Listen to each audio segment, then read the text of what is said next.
Assalamualaikum warahmatullahi wabarakatuh. Perkenalkan, nama saya Ana Pujianti Harahap, Magister Kebidanan. Saya dosen di program studi S1 Kebidanan Universitas Muhammadiyah Mataram. Pada kesempatan kali ini, saya akan menjelaskan tentang manajemen kebidanan dengan metode SWAP pada ibu nifas dan bayi baru lahir. Sebelum kita masuk tentang contoh pendokumentasian, kita harus paham dulu terlebih dahulu tentang metode pendokumentasian SWAP. Dokumentasi SWAP adalah sarana yang digunakan oleh para tenaga medis untuk bisa merekam informasi pasien atau klien. Metode pendokumentasian SWAP ini sering digunakan dalam menyusun asuhan kebidanan pada ibu nifas, ibu bersalin, atau sesuai dengan kompetensi bidan lainnya. Data subjektif atau S dari pendokumentasian SWAP. S adalah data subjektif, yaitu data yang diperoleh dari klien atau pasien. Jadi semua data yang berasal dari pasien itu disebut dengan data subjektif dengan simbol S. Kemudian yang kedua, O, yaitu data objektif, adalah data yang diperoleh dari semua hasil pemeriksaan yang dilakukan oleh bidan. Kemudian A, simbol A ini adalah untuk asesmen dari hasil pemeriksaan yang sudah dilakukan dari data subjektif dan data objektif, yang nantinya akan tertuang dalam bentuk diagnosa pasien. Kemudian P dalam SWAP adalah penata laksanaan yang isinya adalah perencanaan, penata laksanaan, atau pelaksanaan langsung masuk ke evaluasi. Pada tabel 6.1 ini adalah penuntun belajar anamnesis pada ibu nifas, yang dimana di sini termasuk dalam pemeriksaan pada pengkajian data subjektif. Pada langkah pengkajian data subjektif itu diantaranya kita akan menanyakan identitas ibu, liputi nama, umur, agama, pendidikan, pekerjaan, dan alamat, baik itu untuk ibu ataupun suami. Nah, setelah itu kita akan menanyakan keluhan utama, kemudian menggali riwayat perkawinan, baik itu di usia pernikahannya, berapa lama menikah. Apabila statusnya belum menikah, maka tidak perlu menanyakan dengan lama pernikahan. Setelah itu, kita akan menanyakan terkait dengan menggali riwayat kehamilan terakhir. Apabila pasien itu adalah hamil yang pertama, maka tidak perlu ditanyakan riwayat kehamilan sebelumnya. Riwayat persalinan sekarang ini adalah berkaitan dengan riwayat dimulai dari kala 1 sampai dengan kala 4, dan bagaimana keadaan bayi itu perlu kita tanyakan riwayat sebelumnya pada persalinannya. Nah, setelah itu kita juga menggali riwayat obstetrinya meliputi kehamilan persalinan nifas yang lalu. Ini nifas yang terakhir ya, dalam arti kehamilannya yang sebelumnya bagaimana, persalinannya seperti apa, dan nifasnya yang lalu apabila ibu saat ini adalah melahirkan anak yang kedua ataupun anak yang ketiga. Setelah itu, di data subjektif pada pendokumentasian asuhan kebidanan ibu nifas, kita akan menanyakan juga tentang riwayat KB-nya apabila ibu tersebut dahulu pernah menggunakan KB. Apabila tidak menggunakan KB, maka cukup kita hanya menyatakan ibu belum pernah menggunakan KB. Setelah itu, menggali riwayat pemenuhan kebutuhan sehari-hari, makan, minum, eliminasi saat ibu sedang nifas. Menggali riwayat kesehatan sekarang, menanyakan kepada ibu apakah ibu saat ini sedang memiliki penyakit alergi, malaria, IMS, asma, TBC, DM, atau hipertensi.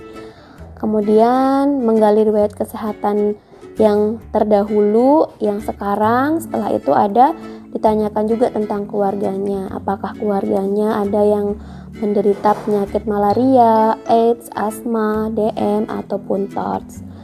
Selain itu, pada pengkajian data subjektif, kita juga akan menggali riwayat psikososial ibu, bagaimana tanggapan ibu, tanggapan keluarga, suami, dan aktivitas sosial yang lainnya. Lalu kita juga menanyakan status ekonomi ibu, bagaimana penghasilan per bulannya, dan terakhir di sini kita juga menanyakan di data subjektif tentang pengetahuan ibu pada masa nifas, bagaimana kebutuhan gizi, personal hygiene, pakaian, pengeluaran ASI-nya, pemberian ASI, dan istirahat tidurnya. Itu untuk pengkajian data subjektif. Lanjut pada pemeriksaan data objektif pada ibu nifas, kita melihat dimulai dari persiapan alat, baik itu alat yang digunakan untuk pemeriksaan tanda-tanda vital, kemudian alat yang digunakan juga untuk melakukan pemeriksaan fisik dan vulva hygiene. Sikap yang perlu kita berikan pada saat melakukan pemeriksaan tetap menggunakan komunikasi yang baik dan terlebih lagi yaitu menjaga privasi pasien. Langkah pertama yang dilakukan dalam melaksanakan pemeriksaan data objektif yaitu melakukan pengukuran tanda-tanda vital dan mengkaji keadaan umum pasien. Kemudian pemeriksaan fisik dimulai dari pemeriksaan head to toe yaitu dari kepala, kemudian lanjut ke telinga, muka, hidung, mulut, dan di bagian leher, kemudian masuk di bagian dada dan melakukan pemeriksaan di payudara.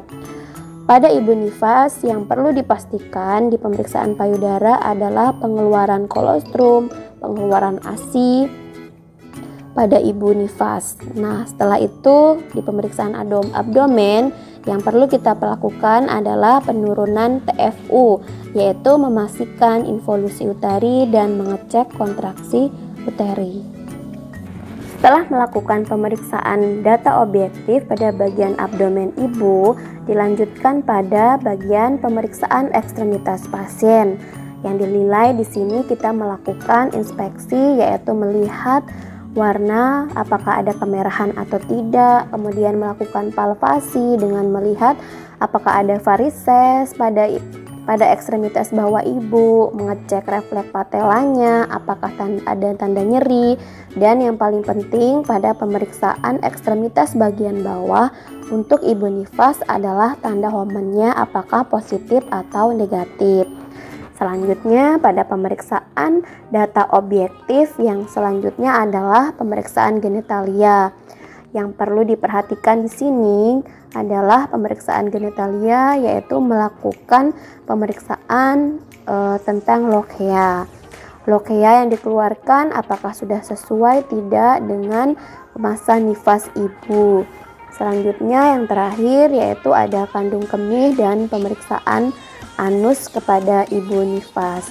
Pada pemeriksaan anus kita pastikan apakah ibu sedang mengalami hemoroid atau tidak. Selanjutnya kita akan melihat contoh berkaitan dengan asuhan kebidanan pada bayi baru lahir. Di sini adalah salah satu contoh tentang pendokumentasian bayi baru lahir dengan hipotermi.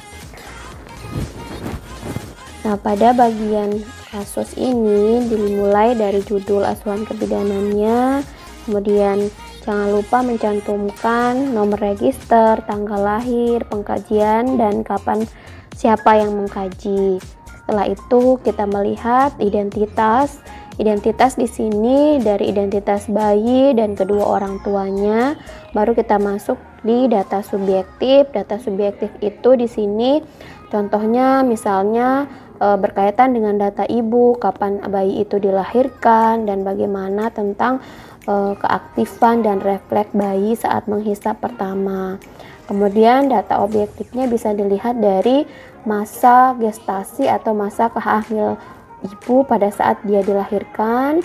Kemudian masuk di data asesmennya, yaitu ini adalah contoh dari diagnosa untuk bayi baru lahir. Bayi cukup bulan sesuai masa kehamilan dengan hipotermi. Kalau untuk yang normal tidak perlu dicantumkan hipotermi, cukup dengan bayi cukup bulan sesuai dengan masa kehamilan tanpa perlu ditambahkan hipotermi. Dan berikut ini adalah beberapa contoh planning atau penata laksanaan langsung dengan hasil evaluasinya.